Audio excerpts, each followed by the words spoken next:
I'd like to talk about one of my favorite early haiku poets, that is, from America.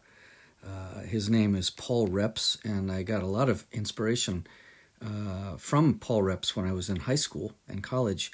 And he was, again, part of the reason that I got interested in calligraphy and haiku poetry, at least as I had understood it through Paul Reps' books. Now, Paul Reps was born in 1895, which made him the same age as my grandmother, which I thought was kind of cool. And he did unorthodox haiku-inspired poetry, which was very common in the 60s.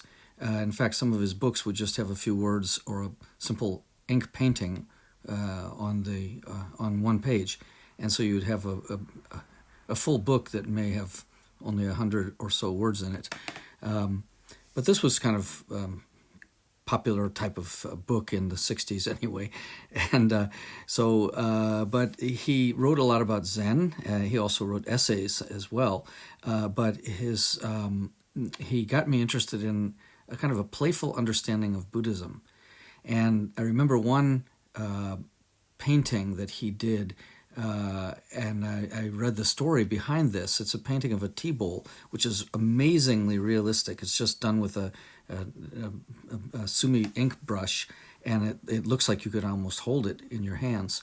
And it said underneath it, in brush writing, drinking a bowl of tea, drinking a cup of tea, I stopped the war.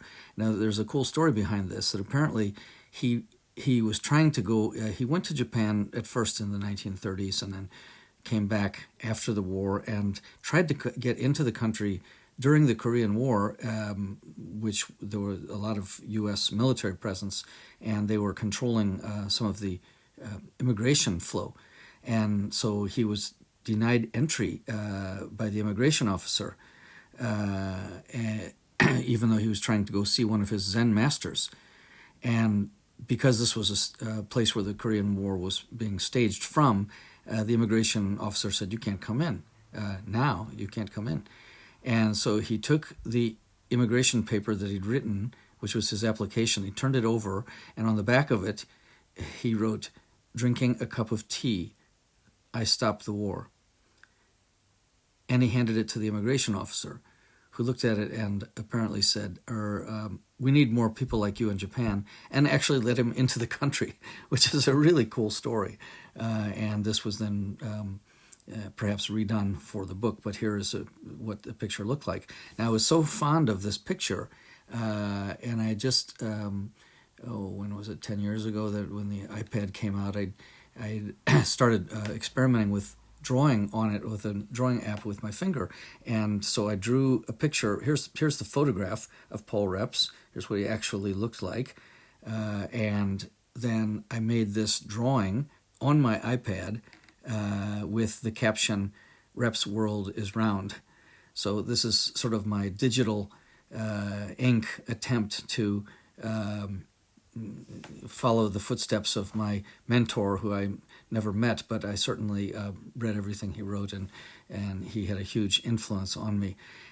And now I'm interested in taking this much, much farther, because as far as I understand, Paul Reps did not write any calligraphy in Japanese. His brush writing was all in English, and he did these very simple but very playful and wonderful sketches. And his face is just so wonderful to look at. You can tell he was a wonderful man. Apparently, he spent a lot of time in Asia, and he spent his final years in Hawaii, in Maui, and where he lived at a place called the Haven Institute. And I think there's still even a website about him called paulreps.com. That's paulreps.com. And of course, you can read about him on Wikipedia, because he made an ink print in history, and a fine person. He was born in 1895, died in 1990, and left a great legacy for all of us.